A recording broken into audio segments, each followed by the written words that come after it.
Greetings, fellow YouTubers. This is Hunt INX, and today we're doing a video review on the Jakks specific DC X Sonic the Hedgehog Sonic Flash.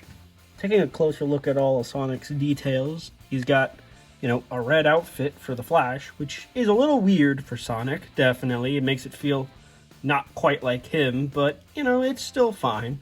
Looks really good. I just now noticed I have a red scuff on his eyeball. That's annoying, but it's fine. Yeah, all this yellow detail on him is sculpted in, by the way, and I'll have the whole shot showing what he looks like all up and down.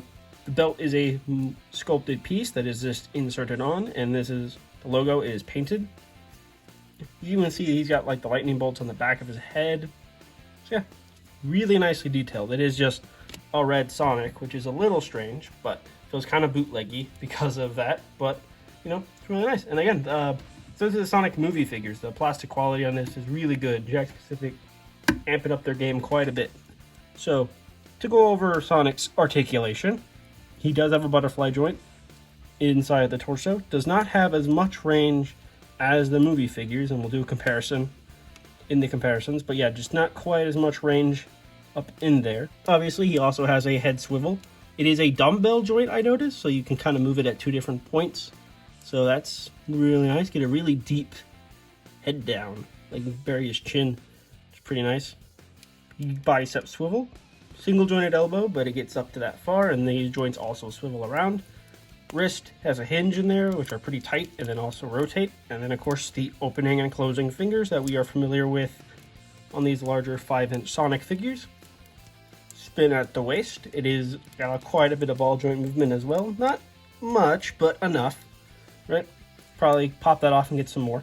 Really nice ball joints at the legs, go up about that high. Right, go pretty far back as well. It's pretty easy to pop those off because it's not a full like cup socket. I don't know how well you can see that. The ball socket is not like a complete cup, so it is pretty easy to pop the legs off. So be very mindful of that. Thigh swivel, right at the top, right there. Single jointed knee that gets really good range, and then of course you get an ankle hinge as well as a pivot. So really nice articulation, very good. It basically about what we saw with the Sonic movie figures, just now on these IDW/DC Comics designs. So that's pretty cool. Now let's move on to the size comparisons. Zoom.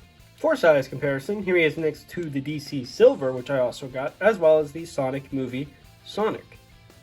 You can definitely see with this figure what I was talking about with the Sonic movie Sonic having a much deeper butterfly joint that is just more exposed than the DC Sonic, but also what I was talking about with the ball joints, how Sonic's leg here is a lot more of an actual, isn't like a full ball socket. Again, not sure how well I'm going to be able, but yeah, you can see it's not a full ball socket. It's just kind of a lot more open and exposed, where movie Sonic's leg here is a full ball socket that is like completely covering up the ball joint inside of there, making his legs not only have really good range, but feel really good when posing him around, so his limbs don't feel like they're going to fall off.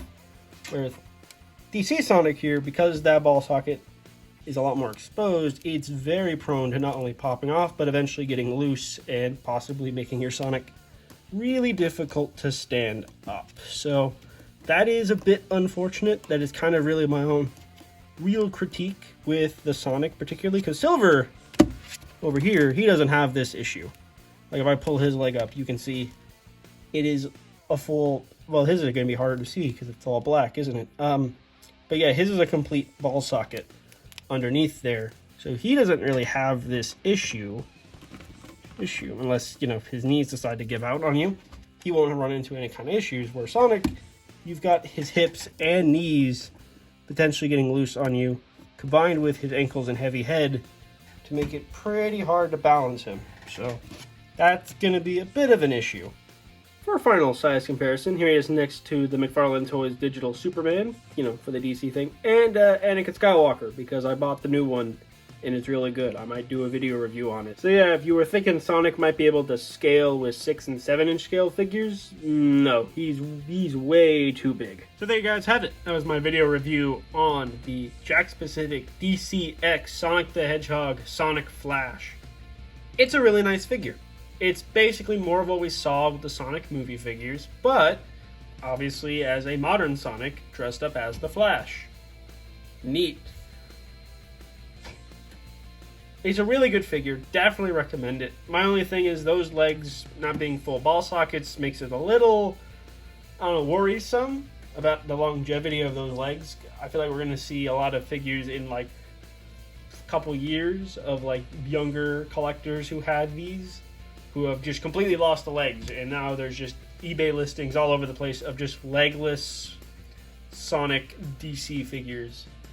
And that's going to be a bit unfortunate. And I think if that was just a complete ball socket, maybe a little bit of a smaller ball in order to allow a much, tighter socket, maybe that would have turned out better, just like with the movie figures. But I also heard from a lot of people that kind of resulted in their figures breaking. So maybe this was Jakks' solution, and they just need to tweak it a little bit more, make the ball socket itself out of much tougher plastic. Who knows? But it's something to keep in mind for when they inevitably do this for Sonic Movie 4, right? So, yeah. If you enjoyed this video review, like, comment, subscribe. Check out my social medias in the description down below. Let me know what you thought of the figure. And until next time, you guys, peace.